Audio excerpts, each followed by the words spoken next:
What's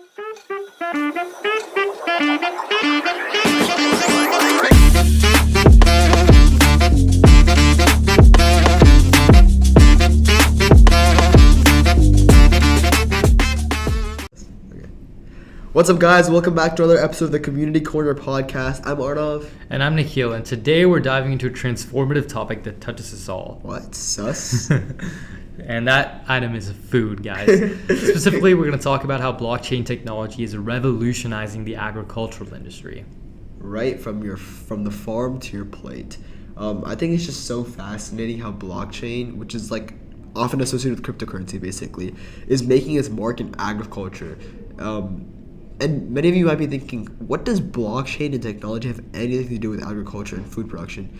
But it basically promises transparency and efficiency through the supply chain, how the food travels from the farm to your plate, and just everything involved with it, including all the information. So I think it's important for us to begin by understanding the role of blockchain in agriculture.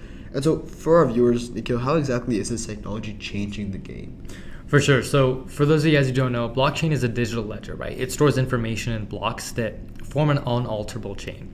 So in agriculture, what that means is it's able to record every single step of a product's journey, right? From planting that to harvesting it to processing it and then distributing it to supermarkets to sell to people like us. And so what's remarkable about this is that digital ledgers are accessible to every single person involved, ensuring complete transparency.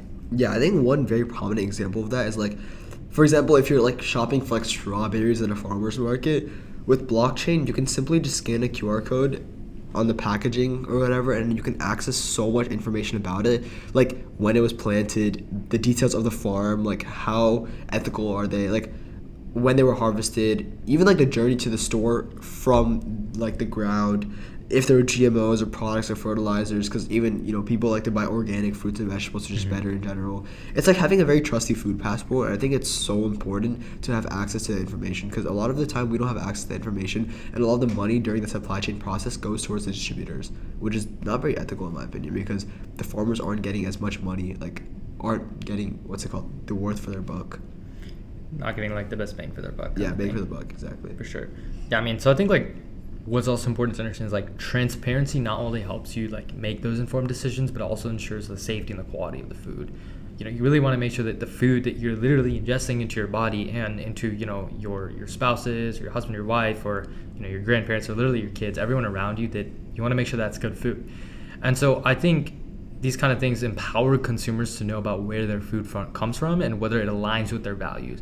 And that really helps us support things like local agriculture and sustainable practices. Exactly. I think that's really important, because supporting our farmers with this extra transparency is just better, because it doesn't help those greedy, money-making distributors, and also supports our local farmers. Mm-hmm. But beyond consumers, would you like to dive deep on how this transparency specifically benefits the farmers?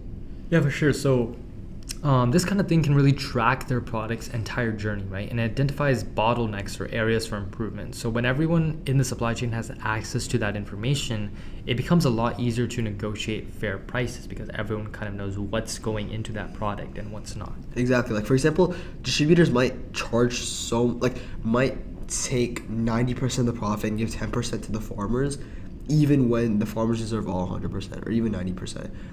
That's why local farmer markets are so important, because a lot of the money goes directly to the farmers and not the little middlemen in between who are basically doing minimal work. Mm-hmm. For sure. And I think it also kind of empowers small scale farmers, like you said. It really gives them an opportunity to shine.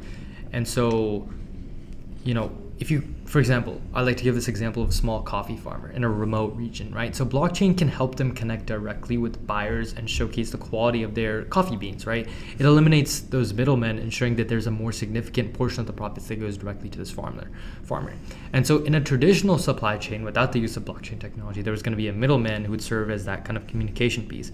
And he might be getting more significant proportion of those profits, even though he may not actually be doing the hard labor of literally sitting there on the farm day in, day out, putting in the work, getting those beans out. And so it's really important to go through that. I mean, obviously there's a lot to gain from the technology, but there are many challenges when implementing blockchain. Not many, but there are obviously implications of that, and I think it's important for us to talk about it, right? Like, standardization is crucial to ensure the different systems can communicate seamlessly, but data security is very much another prominent concern. Because this information is sensitive. Like, there's a challenge of ensuring accessibility for all the stakeholders, including small farmers. So I think collaboration and like even education and just like overall people knowing what's right and what to do are key to overcoming these hurdles. For sure. And another thing that really ties into this topic is smart contracts. And so smart contracts are really something that are digital agreements with predefined rules. So in agriculture, what this means is that they automate tasks like payment, quality checks, and delivery. So they go really hand in hand with blockchain technology when everything is starting to become more digitalized. And so think of them kind of as self-executing contracts that eliminate the need for intermediaries and make the process here faster and cost efficient. So that's kind of the theme you're going to see here, is that elimination of those middlemen, basically. Yeah, I think a really like prominent example of that for like how smart contracts streamline payments in agriculture is like traditionally farmers might wait weeks for payments after delivering their produce, but with smart contracts, payment is automatic as soon as the agreed upon conditions, for example, like delivery, quality checks of the products are met. And like, it's very much like instant gratification for farmers and reduces the delays in payment cycle, and some of them might even get overlooked. Like, for example, if I have a week of hard work, I'd much rather get paid at the end of the week than like 2 years. I mean, that's like how relative it is for farmers, because like season by season, that those payment periods might not come for months. And so if you're struggling for a certain time to living by paycheck to paycheck, it can be very like hard, especially in the agricultural market in today's world, where a lot of these big agriculture companies are taking over local farmers. For sure. Yeah, I mean, that's definitely a great point. And I think, overall, like, this whole thing about blockchain technology really goes to show how technology can simplify complex transactions. Exactly. And so do you kind of want to share your insights on how viewers can imagine blockchain and smart contracts changing their everyday food choices, Arnav?